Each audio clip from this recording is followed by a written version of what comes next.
Dear students, today topic discuss with you about the response to stimuli.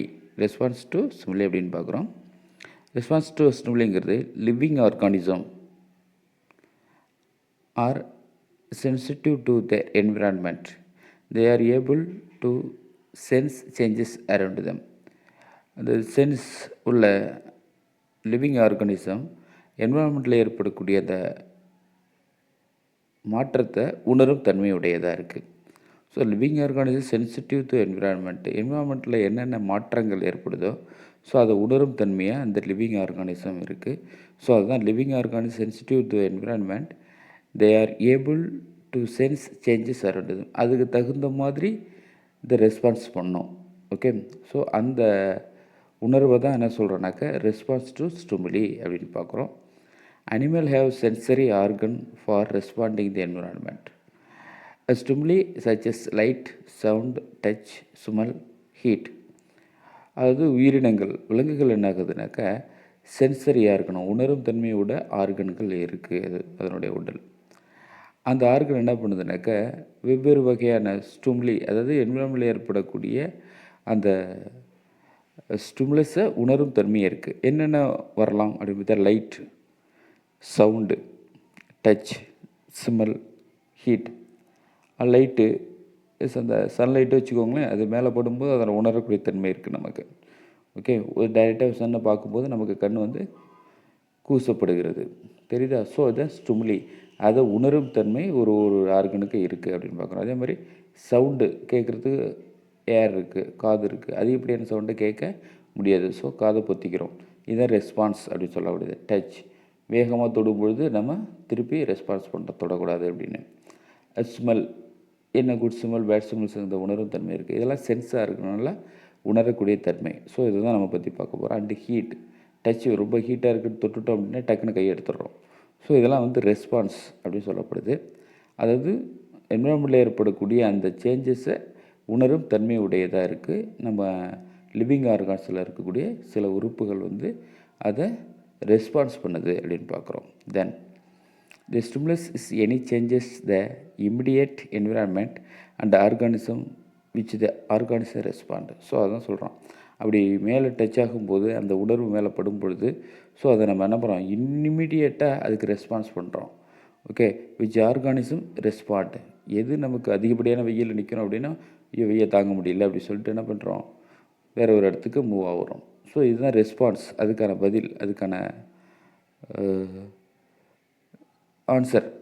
So அதுக்கான reflection action அதுதான். Okay, and organism reaction to stimulus called response. Yes, அதை செய்ய வைக்கிறது எது அப்படின்னு பார்த்தீங்கன்னாக்கா ஸ்டிமுலஸ் ரெஸ்பான்ஸை பண்ண வைக்கிறது அந்த organ.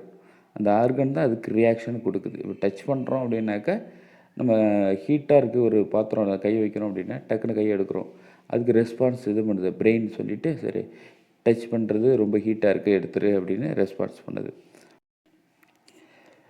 when we touch a hot pan we immediately move our hand away. ஒரு உலோகத்தட்டு ஹீட்டாக இருக்குது, அதை நம்ம தொடும்பொழுது அது ஹீட்டை உணர்கிறோம். ஓகே, ஸோ உணரும்போது இமிடியேட்லாக கையை இங்கேருந்து எடுத்துடுறோம். ஸோ இது ஒரு ரெஸ்பான்ஸ், ஒரு ஸ்டிமுலஸ், வெளியே ஏற்படக்கூடிய அந்த ஸ்டிமுலஸுக்கு தகுந்த ரெஸ்பான்ஸை நம்ம கொடுக்குறோம். Here the heat from the pan is the stimulus and the withdrawal of the hand is the response. Yes, அந்த பேன் சுடுது, அதுக்கான உணர்வை கொடுத்து ரெஸ்பான்ஸ் பண்ணது எடுத்துடு அப்படின்னு சொல்லிட்டு. ஸோ அதே போல் a dog salivary at the sight of the food. நாய் முன்னாடி ஒரு ஃபுட்டை வைக்கிறோம் அப்படின்னா அதனுடைய டங்க், அதனுடைய வாய்ப்பகுதியில் சலைவா செக்ரீஷன் ஆகுது. ஸோ இது ஒரு ஸ்டிமுலஸ், இது ஒரு தூண்டல் அப்படின்னு சொல்லப்படுது. ஓகே, தென் அந்த த பிக்சர், அந்த பேன் ஹீட்டாக இருக்குது, கையை வச்சோடனே நமக்கு ரெஸ்பான்ஸ் பண்ணுது, சூடாக இருக்குது எடுத்துரு அப்படிங்கிறது. ஸோ அதே மாதிரி பார்த்திங்கன்னா ஃபுட்டு முன்னாடி டாக் உட்காந்துருக்குது, ஆட்டோமேட்டிக்காக அது என்ன ஆகும்னாக்கா சலைவா செக்ரீஷன் ஆகும். ஓகே, ஸோ இது ஒரு ரெஸ்பான்ஸ். அதாவது ஃபுட்டு இருக்குது, அதுக்கான ரெஸ்பான்ஸ் என்னென்னா saliva secretion. Okay, then a signal withdrawing into the shell when touched and the earthworm moving away from the light are all example response to external internal stimuli in animals. External stimuli in animal. எக்ஸ்டர்னலேருந்து வரக்கூடிய கேரக்டருக்கு தகுந்த மாதிரி response பண்ணக்கூடிய இன்னும் சில உயிரினங்களை சொல்கிறாங்க. ஸ்னெயில் அப்படின்னு பார்த்துருப்பீங்க. நத்தை அப்படின்னா அது ஊர்ந்து போகும்போது மேலே டச் பண்ணோம்னாக்க எசனுடைய ஹோல் பாடியும் உள்ளுக்குள்ளே இழுத்துக்கும். ஸோ இது ஒரு ரெஸ்பான்ஸ். அடுத்து பார்த்திங்கன்னா எர்த்வார்ம் வந்து லைட்டை நோக்கி போகாது. மழைக்காலங்களில் ஈரமான ஹுமிடிட்டியாக இருக்கக்கூடிய ஈரப்பதமான கண்டிஷனில் தான் அது வெளியில் வரும். அது வரைக்கும் வராது. ஒரு தொடர்ந்து 2 நாள் மழை பெய்யுதுன்னா ஆட்டோமேட்டிக்காக உள்ளேருந்து வெளில வரும். ஸோ அந்த அவாய்ட் த லைட். சன்லைட் படும்போது அதனுடைய பாடி தாங்காது, இறந்து போயிடும். ஸோ அதுக்காக என்னது, அவாய்டு த சன்லைட். ஸோ அப்போ அதுக்கான ரெஸ்பான்ஸ் என்ன அப்படின்னு பார்த்தீங்கன்னா சன்லைட் அவாய்ட் பண்ணுறது. Okay. Then plants react environment stimulate different wise. சில தாவரங்களும் இந்த ஸ்டிமுலஸில் இருக்குது, ரெஸ்பான்ஸ் பண்ணுது. எந்த மாதிரி அப்படின்னு பார்க்கலாம். Some plants respond the slowly setting the stimuli. For the example, shoot.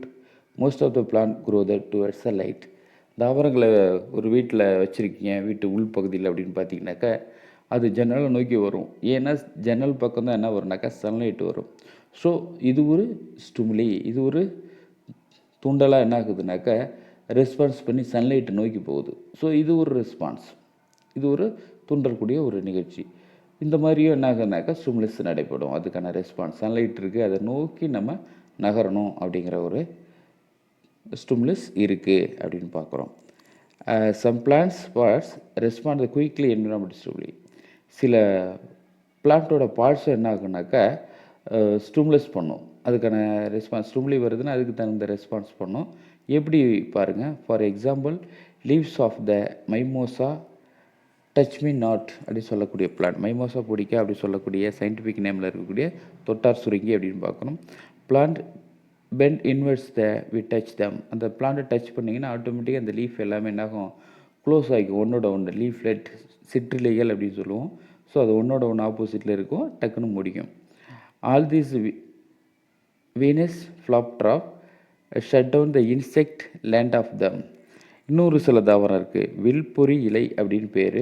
அதில் முள்ளாக இருக்கும். அந்த இலைகளில் பூச்சி கொல்லக்கூடிய ஒரு உயிரினமாக இருக்கும். பூச்சி வந்து அந்த இடத்துல உட்காந்துச்சுன்னா டக்குன்னு க்ளோஸ் பண்ணிவிடும். அந்த முள் மாதிரி இருக்கக்கூடிய அமைப்பில் மாட்டி அந்த பூச்சி இறந்துடும். ஸோ இது ஒரு வீனஸ் ஃப்ளைட் ட்ராப் அப்படின்னு பேர். ஸோ இதுவும் ஸ்டிமுலஸ் தான். Okay. Then see the picture. Touch பண்ணும்போது அந்த தொட்டாசுனி செடி எப்படி க்ளோஸ் ஆகுது, இலைகள் எப்படி மூடிக்கொள்ளுது அப்படிங்கிறத டயக்ராம். அடுத்து பார்த்திங்கன்னா மூடப்பட்ட இலைகளோட ஸ்ட்ரக்சரை பார்க்குறீங்க. தென் ஃப்ளிப் ட்ராப் அப்படின்னு சொல்லக்கூடிய அந்த பிளான்ட்டோட இலைகள் பார்த்திங்கன்னா நிறைய முள் போன்ற அமைப்பு. இதில் வந்து பூச்சி கொள்ளும் தாவரம் அப்படின்னு பேர். இதை வில்பொறி இலை அப்படின்னு பேர். ஸோ இதுக்குள்ளே பூச்சி வந்த உடனே அந்த தெரியும், அதுக்கு சென்சிட்டிவ் இருக்குல்ல. ஸோ அந்த ரெஸ்பான்ஸ் வச்சு என்ன ஆகும், டக்குன்னு பூச்சி வந்தோடனே க்ளோஸ் பண்ணிக்கும், இறந்துடும். ஸோ இது உள்ளுக்குள்ளேயே க்ளோஸ் பண்ணி சாப்பிட்ரும். ஸோ இந்த மாதிரி இருக்கக்கூடியது தான் ரெஸ்பான்ஸ் டு ஸ்டிமுலி அப்படின்னு பார்க்குறோம். ஓகே. தூண்டலுக்கு ஏற்ற என்ன துலங்கள் நடக்குது, என்ன ரெஸ்பான்ஸ் நடக்குது அப்படிங்கிறது தான் இந்த டாப்பிக்கில் நம்ம பார்த்தோம். Will meet again in the next videos. Thank you.